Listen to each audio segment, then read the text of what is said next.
good morning, and welcome back.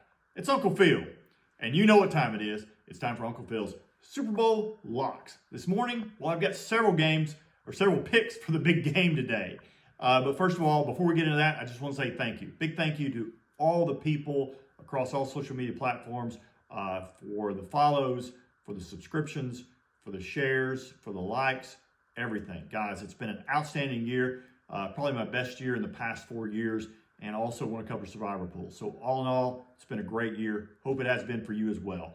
So let's get into it. Today, an estimated $1.76 billion through legal channels and an estimated $25 billion through all channels globally will be bet on the Super Bowl. Mortgages will be won and lost today, and it's my job to make sure you're on the right side. So let's get to it. Look, for me, when New England's got the ball, I think there's opportunity in Seattle's defense between the numbers.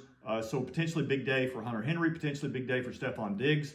But also, since Seattle doesn't use a spy, I think there's opportunity for Drake May to use his legs. I just don't think they're going to. For Seattle, when they're on offense, I think you have an opportunity not only with Kenneth Walker, but obviously your big three with Jackson Smith-Njigba, with Cooper Kupp, and with Rashid Shaheed, really stretching that defense. So there's opportunity. So what do I think is going to happen? Look, I think today's the day where New England's easiest schedule that they played in, a team has played in 25 years, finally catches up with them. Look, they've done really well in the playoffs, and they've gotten here, and they played against good defenses. As far as DVOA goes, they played the number 10, the number 8, number 2 teams. However, today they're going to be playing the number 1 team in DVOA. DVOA is simply a measure of efficiency on the average versus the average in the NFL on every single play. Seattle's just got a great defense, but both teams do. But Seattle definitely has the edge in that. And I think it's going to be a tough day for Drake May. Mike Macdonald has played 10 quarterbacks in the past 2 years under the age of 25, meaning the youth kind of plays into that. He's gone 9-1 against those teams. And in 6 games, Drake May's played against teams with winning records. Drake May's got 4 interceptions, 7 fumbles, and has taken 27 sacks. It just kind of sets up for a potentially long day for that. Look, I really know this is kind of leaning toward Joes and kind of the squares to take a favorite. But look, this is what the data is telling me on this, and this is what I think is going to happen.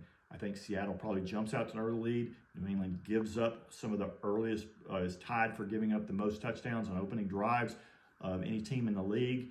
I think that probably happens again today. I think Seattle will move the ball down the field, and not necessarily with ease, but they will chip away along with New England. So what do I think is going to happen?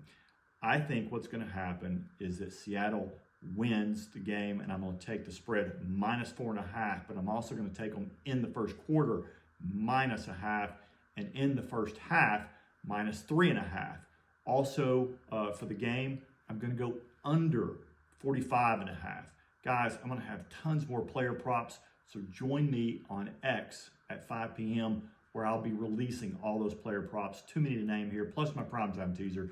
Guys, super excited. Thanks again for an amazing year. And as always, guys, let's have a day. And for one last time of this 2025 football season, let's roll.